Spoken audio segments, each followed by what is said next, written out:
Students, जो आज हमारा डिस्कशन का टॉपिक रहेगा वो रहेगा पोलराइजेशन बाय सिलेक्टिव एब्जॉर्प्शन। तो ये हमारा फोर्थ मेथड है। इससे पहले आप जो है दो मेथड स्टडी कर चुके हैं with the help of reflection. Second method रहा था with the help of refraction और थर्ड मेथड रहा था स्कैटरिंग का।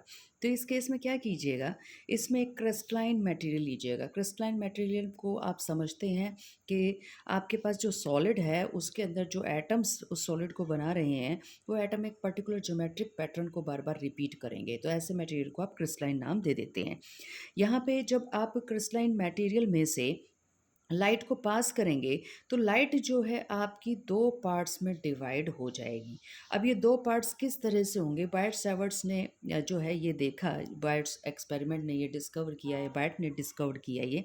जब क्रिस्टलाइन जो मटेरियल है, फॉर एग्जांपल टॉर्मलाइन लिया था यहाँ पे इस केस के अंदर, जैसे ही आप क्रिस्टल स्ट्रक्चर के ऊपर यानी कि टॉर्मलाइन क्रिस्टल के ऊपर लाइट को इंसिडेंट करवाते हैं, और कौन से वाली लाइट की बात हो रही है यहाँ पे, अनपोलराइज लाइट की, तो वो लाइट जो है आपकी दो कंपोनेंट्स में डिवाइड हो जाती है। तो इन दो कंपोनेंट्स में हमने कैसे डिवाइड किया, एक जो आपके पास पार्ट है वो रहेगा इस टॉर्मलाइन जो आपके पास क्रिस्टल है इसका एक ऑप्टिक एक्सिस भी होता है।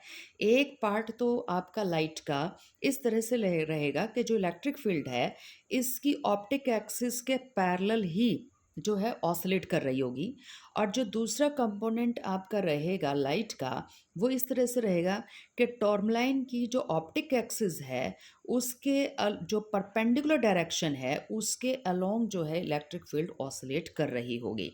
तो यहाँ पे दोनों की दोनों जो आप हमने इसके इलेक्ट्रिक फील्ड के कंपोनेंट लिए हैं, एक parallel to optic axis move कर रहा है और एक perpendicular to optic axis move कर रहा है ऑफ द गिवन क्रिस्टल, दोनों के दोनों ही पोलराइज्ड हैं।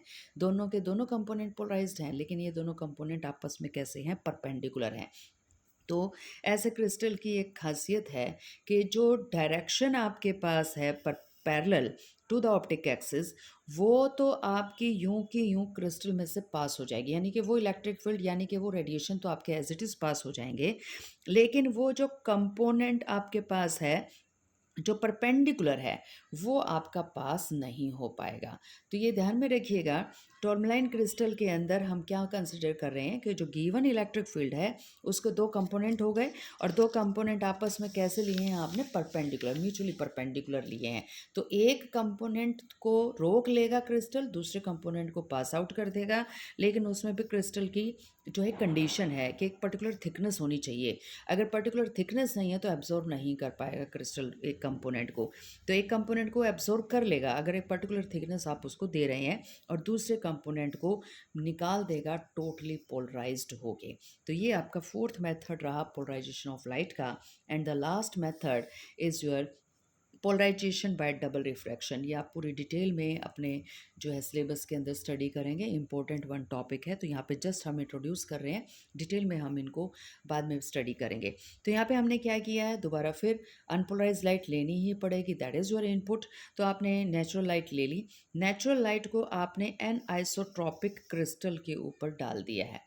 अब जब आप सॉलिड स्टेट के अंदर या केमिस्ट्री के अंदर पढ़ते हैं तो एन आइसोट्रॉपिक क्रिस्टल का मतलब है कि आप क्रिस्टल को डिफरेंट डायरेक्शंस के अंदर, यानी कि कभी क्रिस्टल को आपने कंसिडर कर लिया कि ये आपके पास कोई भी क्रिस्टल स्ट्रक्चर है, आप क्रिस्टल को इस डायरेक्शन में इसकी कोई फिजिकल प्रॉपर्टी देख रहे हैं तो वो अलग तरह की होंगी, और इस डायरेक्शन में अगर आप देख रहे हैं तो आपके पास अलग तरह की हो जाएंगी। तो एनाइसोट्रॉपिक क्रिस्टल के अंदर यहाँ पे एनाइसोट्रॉपिक क्रिस्टल हमने किस बेसिस पे लिया है, हमने इस बेसिस पे लिया है कि अगर आपने क्रिस्टल के अंदर अगर आप मूव कर रहे हैं, इस डायरेक्शन में मूव कर रहे हैं या फिर आप अलग डायरेक्शन के अंदर मूव कर रहे हैं, अगर आपने डायरेक्शन ऑफ मोशन रेडिएशन की चेंज कर दी तो क्रिस्टल का रिफ्रैक्टिव इंडेक्स भी चेंज हो जाएगा।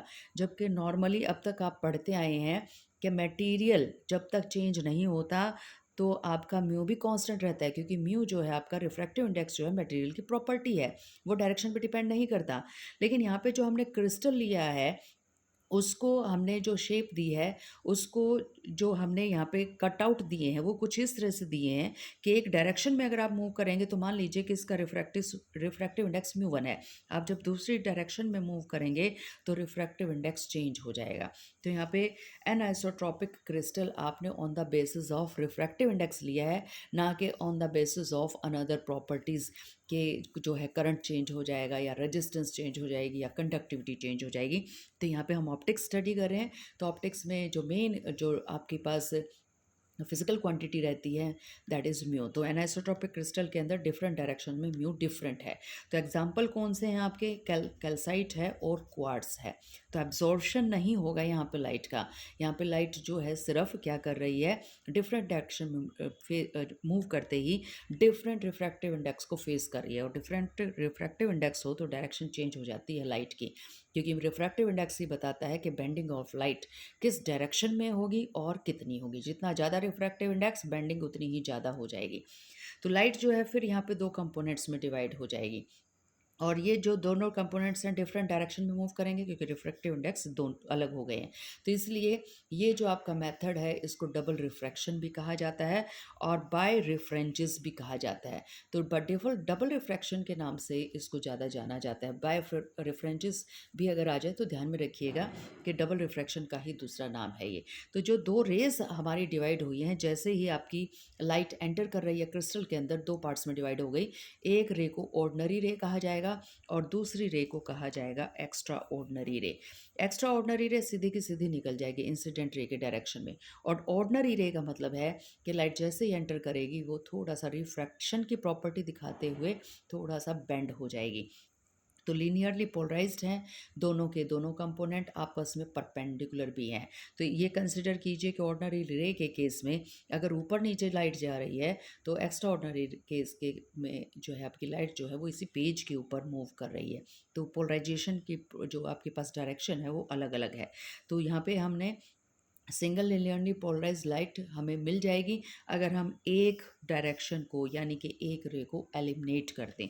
तो आप अगर ये वाली चाहते हैं यानी कि पी टाइप चाहते हैं तो इसको एलिमिनेट करवा दीजिए, और अगर आप ये वाली चाहते हैं एस टाइप चाहते हैं तो आप एक्स्ट्रा ऑर्डिनरी रे को एलिमिनेट कर सकते हैं।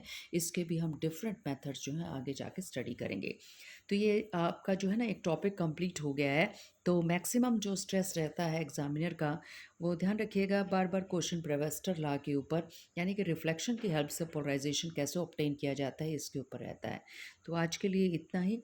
नेक्स्ट टॉपिक जो है हमारा पोलराइड्स कैसे बनते हैं, एनालाइज़र क्या होता है, पोलराइज़र क्या होता है, क्योंकि बिना एनालाइज़र पोलराइज़र का बेसिक पढ़े हुए हम आगे मूव नहीं कर पाएंगे। तो आज के लिए इतना ही। Have a nice day.